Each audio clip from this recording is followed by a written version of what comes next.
नमस्कार दोस्तों, कथा वार्ता में आपका स्वागत। आज प्रस्तुत है कहानी अमीरी का डर। महेश बहुत देर से पता नहीं क्या सोचते हुए अपनी उदास सी पत्नी वैशाली का चेहरा देख रहे थे। वैशाली अपने ज्वेलरी बॉक्स में अपनी चीजें रख रही थी। जब महेश से रहा नहीं गया तो पत्नी को छेड़ते हुए बोले, कहाँ खोई हो? अरे, नई नई डायमंड ज्वेलरी को देखकर भी कोई स्त्री इतनी उदास होती है क्या? आज तो तुम्हारा चेहरा खुशी से चमकना चाहिए। इकलौते बेटे की सगाई की है आज तुमने, इतनी उदासी क्यों? वैशाली कुछ बोली नहीं, चुपचाप अलमारी को ताला लगाया और सोने के लिए कपड़े बदलने चली गई। बेटा विपिन दोस्तों के साथ था, उसे आने में देर थी। वैशाली सोने आई तो महेश ने फिर पूछा, क्या हुआ, थक गई क्या? नहीं, ठीक हूँ। वैशाली, बहुत अच्छा प्रोग्राम रहा ना आज। मेरा मन बहुत खुश है। कितनी अच्छी जोड़ी है विपिन और अंजलि की। वैशाली ने बस कहा और आंखों पर हाथ रख लिया। चलो अब सो जाओ, तुम शायद थक गई हो, कहकर महेश ने लाइट बंद कर दी और लेट गए। वैशाली ने ठंडी सांस भरकर अंधेरे में आंखों से हाथ हटाया और पिछले दिनों के घटनाक्रम पर गौर करने लगी। विपिन की ही पसंद अंजलि से उसकी सगाई एक होटल में हुई थी। विवाह 2 महीने बाद मई में था। विपिन के साथ ही पहले इंजीनियरिंग फिर MBA किया था अंजलि ने। सफल धनी बिजनेसमैन अनिल और राधा की इकलौती बेटी अंजलि को वैशाली ने देखते ही बहू के रूप में स्वीकार कर लिया था। गौर वर्णा, नाजुक सी, सुशिक्षित, सुंदर, स्मार्ट अंजलि को विपिन ने माता पिता से एक कॉफी शॉप में मिलवाया था। वैशाली की नज़रों में इन सवालों जाति उम्र का कोई महत्व नहीं था।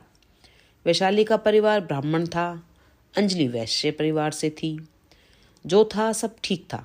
जब अनिल दंपति पहली बार इस रिश्ते के बारे में बात करने आए थे तो वैशाली तो उनके सभ्य व्यवहार और शालीनता पर मुग्ध हो गई थी। इतने बड़े बिजनेसमैन इतने विनम्र, हाथ जोड़कर बात कर रहे थे। वैशाली को तो संकोच हो आया था। उसी समय बात पक्की हो गई थी और आज का दिन सगाई के लिए तय हो गया था। बात पक्की होते ही अनिल ने महेश, वैशाली और विपिन के हाथ में एक एक भारी लिफाफा पकड़ाया तो महेश और वैशाली मना करते रह गए। मगर राधा ने हाथ जोड़कर कहा, मना मत कीजिए भाई साहब, हमारी एक ही बेटी है, सब उसी का तो है। और यह तो बस आज खुशी में एक छोटा सा तोहफा है, हमारे भी तो अरमान हैं।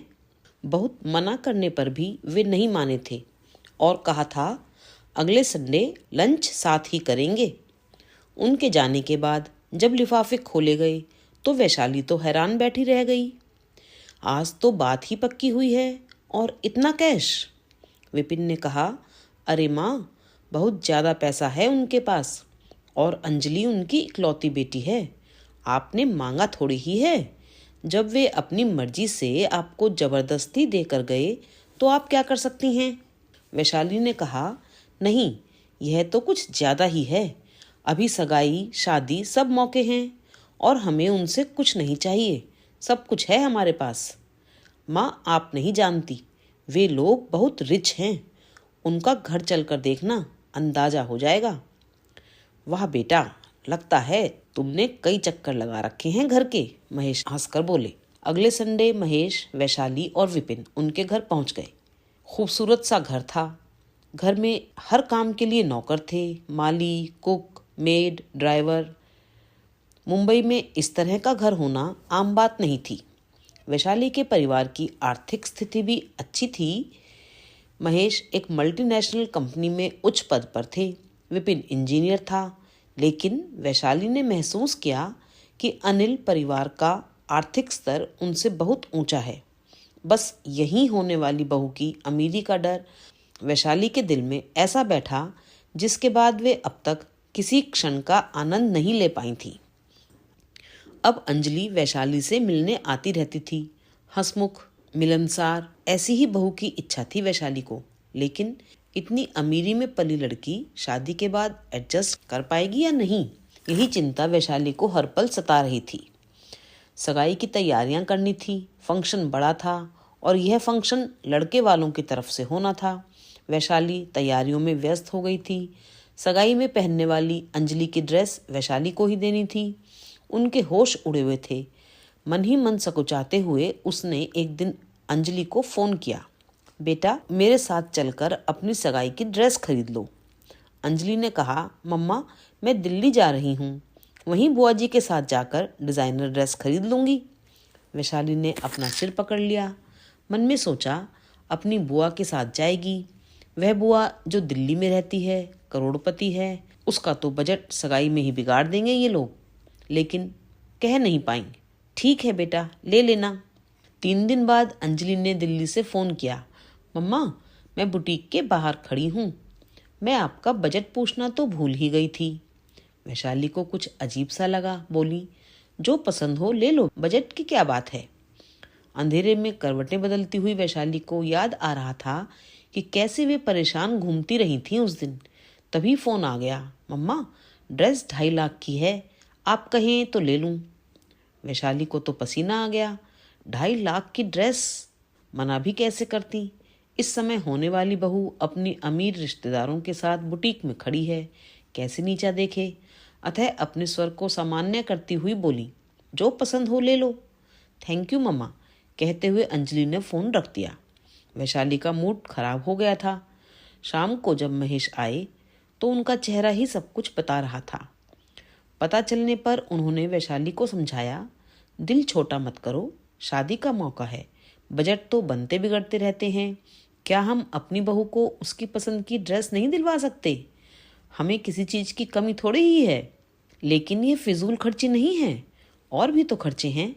तुम चिंता मत करो, सब खुशी खुशी हो जाने दो। और आज सगाई के दिन जब अंजलि उस ड्रेस में तैयार होकर आई तो सब देखते रह गए। मॉडर्न डिज़ाइनर लहंगा चुन्नी में वह किसी राजकुमारी जैसी लग रही थी। सब रस्में पूरी हुईं। अनिल दंपत्ति ने इतने उपहार दिए कि वैशाली समेटती समेटती थक गई। वैशाली को एक डायमंड नेकलेस दिया था। उन्हें अजीब लग रहा था। वे इतने दिन से कोई खुशी महसूस नहीं कर पा रही थीं। बहू की अमीरी का डर उसके दिल में बुरी तरह बैठ गया था। जो लड़की अपने घर में किचन में पैर नहीं रखती, जिसके एक बार कहने पर माता पिता ने यह रिश्ता कर लाखों रुपए सगाई में खर्च कर दिए, इतने प्यार में पली लड़की कैसे 4 कमरे के इस फ्लैट में उनके साथ एडजस्ट करेगी। वे तो किचन के सारे काम अपने आप करती हैं। एक फुल टाइम मेड है, पर अगर मेड नहीं आती तो सारा काम खुद ही करती हैं। अब अमीर बहू आएगी तो क्या होगा? वह बैठी रहेगी और वे सारे काम करती रहेंगी। यह भी तो सहन नहीं होगा। फिर क्या होगा? उन्हें गुस्सा आएगा, घर में कलह होगी। महेश और विपिन तो ऑफिस चले जाएंगे। अंजलि भी तो इंजीनियर है। अभी तो कहती है, सोचा नहीं है क्या करेगी। मन करेगा तो अपने डैड का बिजनेस देखेगी। आज तो वे सगाई में अपने समधियों का वैभव देखती रह गई। उसके सारे परिचितों को अंजलि बहुत पसंद आई। अब तक विपिन भी आ चुका था। कितने ही ख्यालों में डूबते उतरते उनकी आंख लग गई। अगले दिन से रोज के काम शुरू हो गए, साथ साथ शादी की तैयारियां भी। अंजलि अक्सर वैशाली से मिलने आ जाती। वैशाली को अच्छा लगता, अपनी शॉपिंग के बारे में बताती रहती। अनिल ने एक 5 स्टार होटल शादी के लिए बुक कर दिया था। एक दिन अंजलि संडे को वैशाली से मिलने आई। कहने लगी, आपको पता है मम्मा, मम्मी मुझे बार बार किचन में कुछ काम सीखने के लिए कह रही हैं। मैं किचन में जाती हूँ और फौरन निकल आती हूँ, क्या करूँ? वहीं बैठे महेश और विपिन सुनकर हंस पड़े। विपिन कहने लगा, माँ आपका क्या होगा, इसके बस का तो कोई काम नहीं है। वैशाली मन मारकर मुस्कुरा दी। मन में गुस्सा तो तीनों पर आया कि इसे कुछ नहीं आता तो इसमें हंसने की क्या बात है। विवाह का दिन आ गया। बहुत ही भव्य तरीके से विवाह संपन्न हुआ और अंजलि दुल्हन बनकर घर आ गई। महेश और वैशाली के सारे रिश्तेदार, पड़ोसी, किट्टी मेंबर को अनिल दंपति ने इतने भारी लिफाफे पकड़ाए कि महिलाएं तो कह उठी, भाई नखरे उठाने के लिए तैयार हो जाओ। सब मेहमान एक एक कर चले गए। अंजलि अपनी चीजें वैशाली को दिखा रही थी, हर चीज एक से एक महंगे ब्रांड की। अचानक अंजलि ने वैशाली के गले में बाहें डालकर कहा, मम्मा आपने मुझे जो भी चीज़ें दी मुझे वे सबसे अच्छी लगी। थैंक यू मम्मा। वैशाली उसके भोले से चेहरे पर छाई चमक को देखकर हंस पड़ी। अब महेश ने ऑफिस ज्वाइन कर लिया था। विपिन अभी छुट्टी पर था। विपिन और अंजलि काफ़ी देर में सोकर उठते। एक दिन महेश कहने लगे, वैशाली, बच्चों को मत उठाना, उनके जीवन का ये अनमोल समय है। फिर तो जिम्मेदारियां आ जाती हैं। और उनके हनीमून जाने का क्या प्रोग्राम है? मिसेस अनिल शायद उन्हें स्विट्जरलैंड भेजने की बात कर रही थी। पैसा है, जहाँ चाहे भेजे बेटी को। आज दिन में पता करती हूँ क्या प्रोग्राम है। 10 बजे के आसपास अंजलि और विपिन उठे। अंजलि ने गुड मॉर्निंग मम्मा कहते हुए वैशाली के पैर छुए तो वैशाली को बहुत अच्छा लगा। फिर अंजलि ने बाथरूम की तरफ जाते हुए कहा, मम्मा मैं नहा कर आती हूँ, नाश्ते में क्या है, बड़ी भूख लगी है। पीछे से विपिन की आवाज़ आई, मम्मा मम्मा छोड़ो, नहाकर माँ के साथ किचन में देखो नाश्ते में क्या है। मगर अपनी नई नई बहू का मम्मा मम्मा करना वैशाली के मन को तृप्त कर रहा था। लग रहा था एक बेटी है घर में जिस पर उनका दिल अपार स्नेह लुटाने के लिए तैयार है। बेटी पाने की कसक मन में ही रह गई थी, जो अब बहू के मुंह से मम्मा सुनते ही पूरी होती हुई लग रही थी। वैशाली ने बहू बेटे को प्यार से नाश्ता करवाते हुए पूछा, बेटा कहीं घूमने जाने का प्रोग्राम है? जवाब अंजलि ने दिया, मम्मा अभी आपके साथ टाइम बिताएंगे, कुछ दिन बाद कहीं जाएंगे। तभी मेड लतिका भी आ गई। अंजलि ने न्यूज़पेपर उठा लिया। विपिन ने अंजलि को माँ का हाथ बटाने का इशारा किया, जिसे वैशाली ने देख लिया। वे कहने लगी, रहने दो बेटा, मैं कर लूँगी।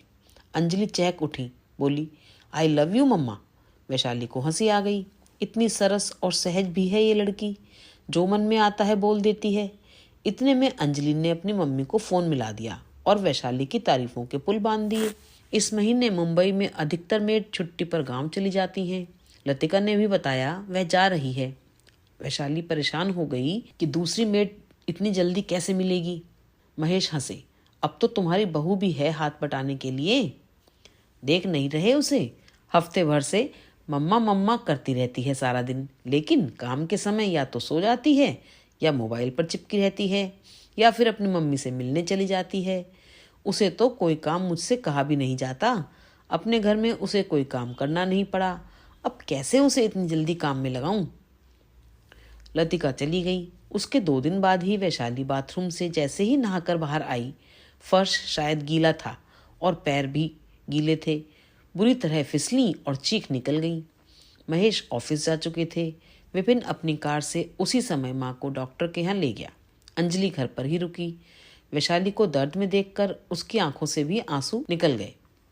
एक्सरे हुआ। स्लिप डिस्क की वजह से डॉक्टर ने वैशाली को बेड रेस्ट बता दिया, तो पहले से दर्द में परेशान वैशाली और परेशान हो गई। लतिका भी छुट्टी पर थी। क्या होगा अब? वैशाली घर पहुंची तो अंजलि वैशाली के गले में बाहें डालकर बोली, डोंट वरी मम्मा, मैं हूं ना। विपिन हंसा, तुम तो रहने दो। अंजलि ने उसे घूरते हुए कहा, मम्मा आप बस आराम करो, मैं सब देख लूंगी। वैशाली को इस दर्द में भी मन ही मन हंसी आई। सोचा, इसे कुछ आता हो ना आता हो, अच्छी बातें करना तो आता है। अंजलि ने वैशाली को बेड पर लिटाया और कहा, आप लेटो, मैं नाश्ता बना कर लाती हूँ, फिर आप दवाई लेना। विपिन ने कहा, लेट जाओ माँ, इसके बनाए नाश्ते के लिए अपने आप को तैयार कर लो। चुप रहो, विपिन को कहती हुई अंजलि किचन में चली गई। थोड़ी देर में बड़ी अच्छी तरह से ट्रे सजाकर लाई। वैशाली बड़ी मुश्किल से उठकर बैठी, ट्रे पर नज़र डाली। वहीं अपने पास बैठे बेटे से नज़र मिली तो वह दिल खोलकर हंसा। लो माँ, अपनी बहू का पहली बार बनाया नाश्ता करो। एक कप चाय और एक प्लेट में मैगी देखकर वैशाली मुस्कुराते हुए बोली, मैगी? तुम्हें आती है मैगी बनानी? अंजलि ने गर्व से बताया। हम सब फ्रेंड्स कभी एक साथ स्लीप ओवर के लिए किसी के घर रुकते थे तो रात में मैगी बनाकर ही खाते थे। विपिन ने उसे छेड़ते हुए कहा, माँ, किसी बहू ने अपनी सास को पहली बार मैगी खिलाई होगी। वैशाली ने प्यार से बेटे को डांटा, तुम चुप रहो। और अंजलि, यह तुम्हारे लिए आज पहली बार कुछ बनाने का शगुन। विपिन ने महेश को फोन पर आज की घटना के बारे में बता दिया। फिर वैशाली को दवाई खिलाते हुए विपिन ने कहा, माँ अब आप लेट जाइए। बेटा, नीता से उसकी मेट के बारे में पूछाओ, किसी को तो काम के लिए बुलाना ही होगा। मैं ठीक थी तो किसी तरह काम कर ही लेती थी, पर लतिका के बिना कैसे होगा? अभी तो हिलने में भी दर्द है। नहीं मम्मा, मैं कर लूँगी। वैशाली की आंखें फटी की फटी रह गईं। क्या है ये लड़की, कभी कुछ नहीं किया, कुछ आता नहीं, क्या करेगी? क्या सोचेंगे इसके माँ बाप? कैसी ससुराल है, उनकी राजकुमारी जैसी बेटी को जाते ही काम में लगा दिया। विपिन ने कहा, मैं टिफ़िन सर्विस को फ़ोन कर देता हूँ, सुबह शाम टिफ़िन आ जाएंगे, प्रॉब्लम नहीं होगी। तुम तो कह रहे थे मम्मी को बाहर के खाने से एसिडिटी हो जाती है। नहीं, कोई ज़रूरत नहीं, मैं कर लूँगी। अपने बेटे की पसंद को वैशाली निहारती रह गई। अंजलि बोली, मम्मा बस आप लेटे लेटे मुझे बता देना कि कैसे क्या करना है। शायद दवाई से वैशाली की आंख लग गई थी। दोपहर को अंजलि ने उठाया। अरे, मैं तो बहुत गहरी नींद सो गई आज। कुछ दर्द कम हुआ मम्मा? अभी तो है। अंजलि ने सहारा देकर वैशाली को बैठाया। विपिन भी वहीं प्लेट लेकर आ गया और तीनों का खाना लगा दिया। टेढ़े मेढ़े मोटे मोटे पराठे और अचार। मन भर आया वैशाली का। उनकी आंखें भर आईं कि बेचारी नाजुक सी लड़की कैसे हर स्थिति को संभालने की कोशिश में लगी है सुबह से। विपिन ने माँ की भीगी आंखें देखी तो माँ के मनोभाव समझ गया। तीनों ने खाना खाया। वैशाली ने अंजलि को उसकी मेहनत के लिए बहुत शाबाशी दी। शाम को महेश भी जल्दी आ गए। वैशाली ने उन्हें दिन भर के हाल बताए तो वे मुस्कुरा दिए।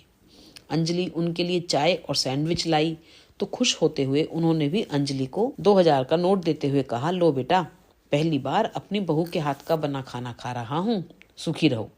अंजलि को आज अपने ऊपर बहुत गर्व हो रहा था। चहकते हुए बोली, थैंक यू पापा, मैंने तो डिनर भी सोच लिया है। क्या बनाओगी बेटा?